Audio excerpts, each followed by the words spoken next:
সুপ্রিয় দর্শক, স্বাগত আমাদের নিয়মিত সাপ্তাহিক আয়োজন চায়না বুলেটিনে। আপনারা জানেন, চীন সম্পর্কিত গুরুত্বপূর্ণ খবরাখবর নিয়ে সাজানো আমাদের এই অনুষ্ঠান। চীন আমাদের পরম বন্ধু, প্রতিবেশী দেশ। তাই চীনের উল্লেখযোগ্য খবরগুলো বাংলাদেশি দর্শকদের কাছে তুলে ধরতেই চায়না মিডিয়া গ্রুপ সিএমজির এই বিশেষ আয়োজন। শুরুতে জানবো এই সপ্তাহের বিশেষ খবরগুলোর শিরোনাম। দ্বিপক্ষীয় সহযোগিতা বাড়াতে সাংজিতে চীন আসিয়ান সপ্তাহ 2024 শুরু। কূটনৈতিক সম্পর্ক বাড়াতে চীন ইন্দোনেশিয়া পররাষ্ট্র ও প্রতিরক্ষা মন্ত্রণালয় পর্যায়ে বৈঠক। গাজার একটি স্কুলে ইসরায়েলি বিমান হামলায় শতাধিক ফিলিস্তিনির মৃত্যুতে গভীর উদ্বেগ চীনের। যাত্রীবাহী বিমান দুর্ঘটনায় ব্রাজিলের প্রেসিডেন্টকে সমবেদনা চীনের প্রেসিডেন্ট শি জিনপিংয়ের। শেষ হলো প্যারিস অলিম্পিক 2024, স্বর্ণ জয়ের তালিকার শীর্ষে চীন ও আমেরিকা। 130 দেশের 2000-এর বেশি তরুণের অংশগ্রহণে ওয়ার্ল্ড ইউথ ডেভেলপমেন্ট ফোরাম শুরু বেইজিংয়ে। এবার জানিয়ে দিচ্ছি বিশেষ সংবাদ। দক্ষিণ পূর্ব এশীয় জাতিসংস্থা বা association of south east Asian nation, সংক্ষেপে আসিয়ান, দক্ষিণ পূর্ব এশিয়ার 10 রাষ্ট্র নিয়ে গঠিত একটি রাজনৈতিক ও অর্থনৈতিক সংস্থা। 1967 সালের 8 August Indonesia, Malaysia, Philippines, Singapore ও থাইল্যান্ড এই দেশগুলো নিয়ে প্রতিষ্ঠিত হয় আসিয়ান।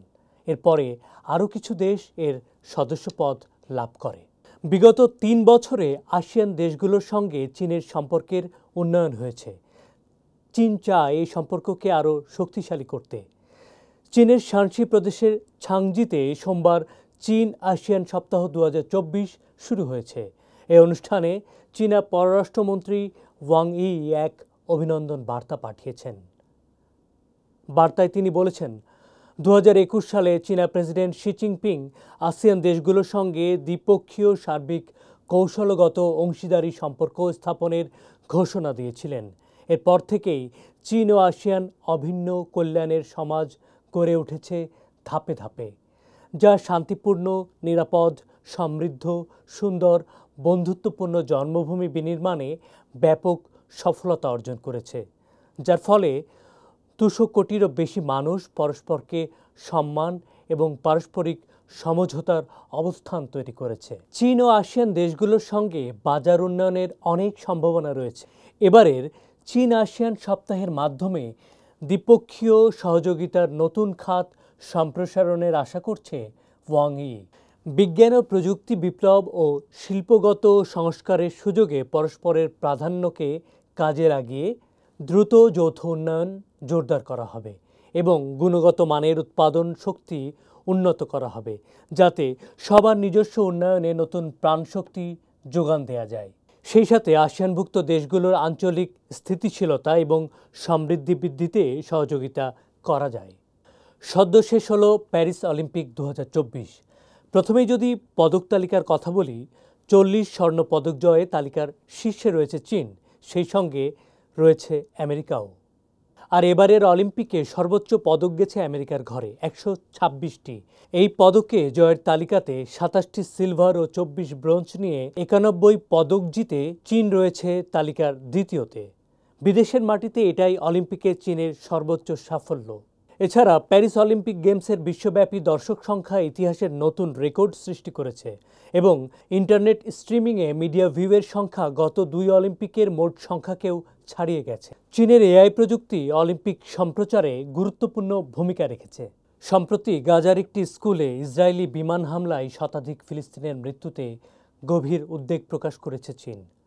আশ্রয়কেন্দ্র হিসেবে ব্যবহৃত গাজার একটি স্কুলে ইসরায়েলি হামলায় শতাধিক ফিলিস্তিনি নিহত এবং অনেকেই হয়েছেন আহত। ইসরায়েলি সেনাবাহিনী দাবি করছে তারা হামাসের একটি কমান্ড সেন্টার লক্ষ্য করে হামলা চালিয়েছে। হামাস পরিচালিত গাজার একটি গণমাধ্যম এক বিবৃতিতে শনিবার জানিয়েছে, ফজরের নামাজের সময় বাস্তুচ্যুতদের লক্ষ্য করে ইসরায়েলি বিমান হামলা চালায়। এ নিয়ে জাতিসংঘের নিরাপত্তা পরিষদে একটি জরুরি বৈঠক অনুষ্ঠিত হয়েছে। জাতিসংঘ বলছে, গাজার মানুষের এই যন্ত্রণা থেকে মুক্তির জন্য এখনই সব পক্ষের এগিয়ে আসা উচিত। চীনের পররাষ্ট্র মন্ত্রণালয়ের মুখপাত্র লিন চিয়ান বেইজিংয়ে একটি সংবাদ সম্মেলনে এই মানবতা বিরোধী ঘটনার প্রতিক্রিয়া জানিয়েছেন। মুখপাত্র বলেন, চীন বেসামরিক নাগরিকদের হতাহতের ঘটনায় নিন্দা জানায়, আন্তর্জাতিক মানবিক আইন লঙ্ঘনের বিরোধিতা করে এবং ইসরায়েলকে অবিলম্বে যুদ্ধ বন্ধ করে বেসামরিক নাগরিকদের সুরক্ষা নিশ্চিত করতে আহ্বান জানায়। আন্তর্জাতিক সমাজের উচিত আঞ্চলিক উত্তেজনাকে না বাড়িয়ে মানবিক বিপর্যয় রোধে সচেষ্ট হওয়ার বলে জানান তিনি। এই ছিল আমাদের এবারের আয়োজনে। অনুষ্ঠানটি সামাজিক যোগাযোগ মাধ্যমেও দেখতে ভিজিট করতে পারেন www.facebook.com/cmg বাংলা এবং ইউটিউব চ্যানেল সিএমজি বাংলাতে। আবারও দেখা হবে আগামী সপ্তাহের একই দিনে একই সময়ে। দেখার আমন্ত্রণ চাইছেন